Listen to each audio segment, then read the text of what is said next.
Hello everybody and welcome to the New Year's Eve special for the Golden Shot. A little, special event, and it does seem like the game makers has decided to go for a Golden Shot every week. But we do not complain about free stuff, or at least I will not do that. And here in this video, I will go through with you with the Jubilee Grove top par 3. I would say I would personally, if you don't really care what ball you're getting, I would go for the medium version just because it's easier. This hard version has a lot of things to be kept in mind, and we only have a few seconds, but it's up to you to decide for yourself, obviously. If you do enjoy the content here on the channel, don't be a stranger to hit the thumbs up on the video. Also subscribe to the channel for free and then turn on the notifications. For those of you watching this video the 31st of December, this is the last day that you can take advantage of 25% discount on the best guides on the market. Our premium guides for tournament, tour play and checkpoint challenge are up for grabs with a massive discount. Use the code TT Christmas that you can find in the description down below. However though, that code will only be active during the 31st of December. Once we do get into 2025, that code will not be active anymore. Then it's just standard prices, still cheap though, but obviously we are not complaining about 25% discount. Scan the QR code on the screen or use the link in the description down below to get yourself to patreon.com/golf-tommy.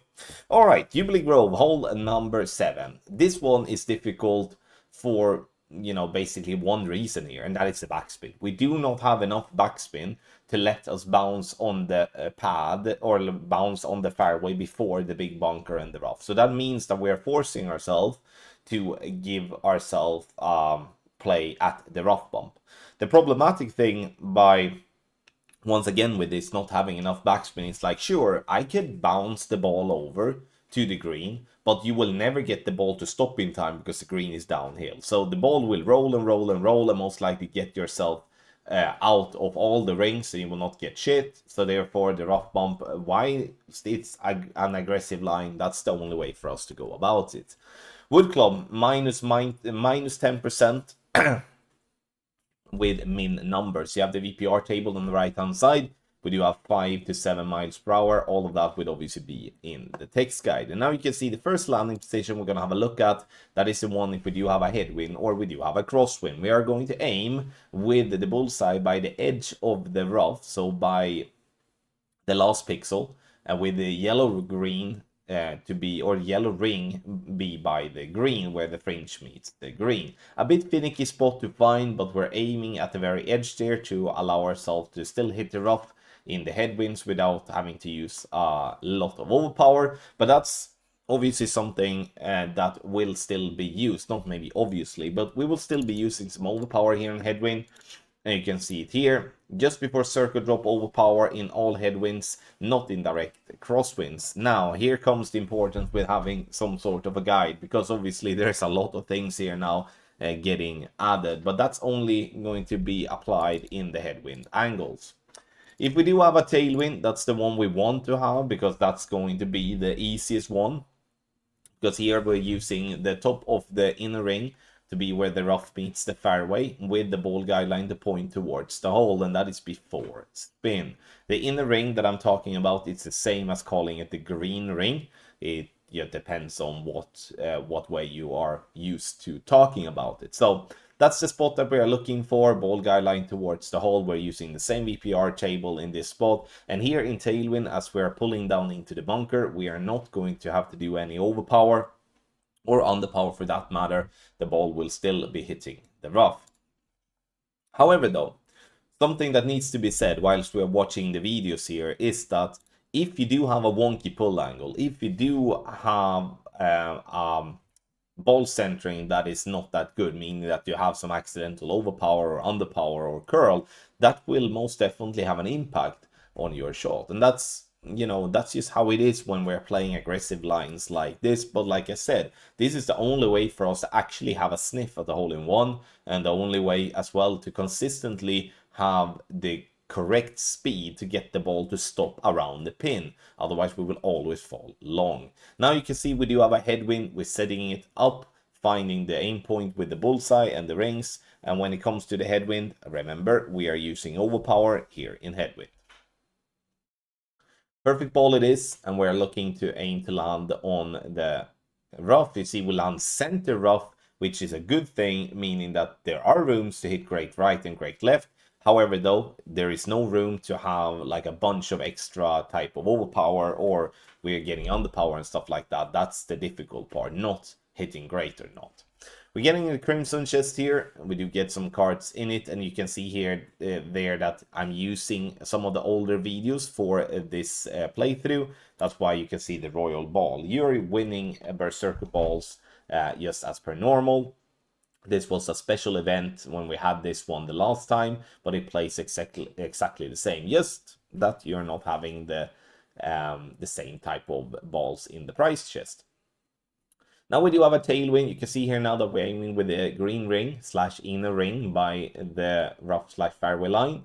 We are pulling down into the sand here. And when we're pulling down into the sand, what happens then is we go from a higher to a lower point. And what happens then in this game is that we are going to lose distance. So instead of the Tailwind pushing up to land higher up, we are going to somewhat use the we're going to use the bunker's depth to give ourselves a chance to land at the same place without having to use any underpower to compensate for the extra push. I know it sounds extremely technical, but that's kind of how I'm working with things when trying to dial in things. It's all about using the course, understand the way the ball is going to fly to give yourself the best possible outcome there in the end. Now we aim at the very edge of the rough line. We are applying spins. We are then going to make an adjustment for 5.1 miles per hour, 1.8 rings. And you can see here in this straight crosswind, we are going to aim at the very edge of the rough line. And here, instead of using the overpower like we did in the headwind, we are going to just center the ball. Just, but we are centered the ball. And it will then clip the rough, and it rolls down the green. We like this camera angle. You can see how much downhill it is and how much backspin we do need to use to get this ball to stop. And we're even using the rough to slow the ball even more, slow the ball down even more, which is honestly a good thing that we can actually play something here with our rough bump, because otherwise it would have been sad just having to try to get for one of the outer rings. Last but not least, we do have a Tailwind left to right. We have inner ring by the rough / fairway line. And then we are applying max backspin and 0.2 left spin.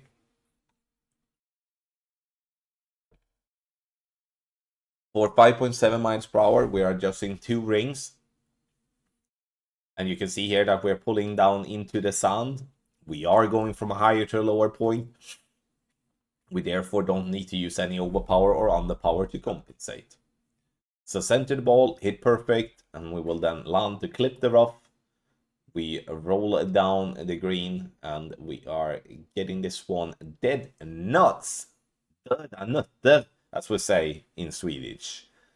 So we do get the hole in one. Again, please do not focus too much on the chest here in terms of the royal ball. You are not getting the royal ball, you are getting standard berserkers. Now, this is once again a difficult golden shot on the hard version. There is nothing wrong by going for the medium version, which is going to be a much simpler one to work with. But as always, when it comes to the golden shot, regardless how difficult it may be, I always want to provide a free guide for the community, for the player, him or herself decide if this is shot for them. You can always wing it if you would like, but that's going to be even more difficult to get yourself something good. All right, we do have the left-hand side. We're going to start there because that's headwind and crosswind, the green. Now, always try to mirror the color or match the colors. Bullseye and last pixel of rough with the top of the yellow ring by the green.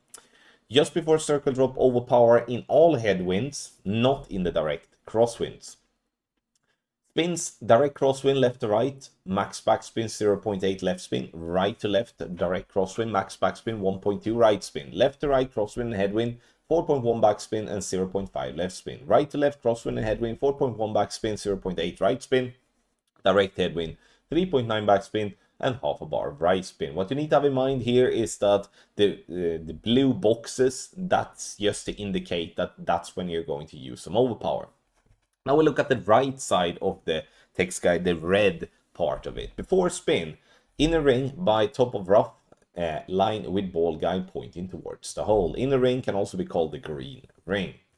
In the spins here, we do have direct tailwind, max backspin, 0.3 right spin, left to right crosswind and tailwind, max backspin, 0.2 left spin, and right to left crosswind and tailwind, max backspin, half a bar of right spin. You can scan the QR code here on the text guide, take advantage of the Christmas special that are still ongoing until the end of the 31st of December. 25% discount. Make sure to check it out. You can obviously sign up to all our premium guide packages at any point and giving yourself a brilliant deal to improve your Golf Clash game. You can find the text guide on golfclashtommy.com, and you can also find it via the link in the description down below. Thank you so much, everybody, for watching this guide and tutorial for the Golden Shot New Year's Eve special, obviously. And for all of those of you that are sitting here with a smile, hopefully, I mean, weirdly said, in the end though, I want to wish every single one of you a Happy New Year, and I will see you all in 2025.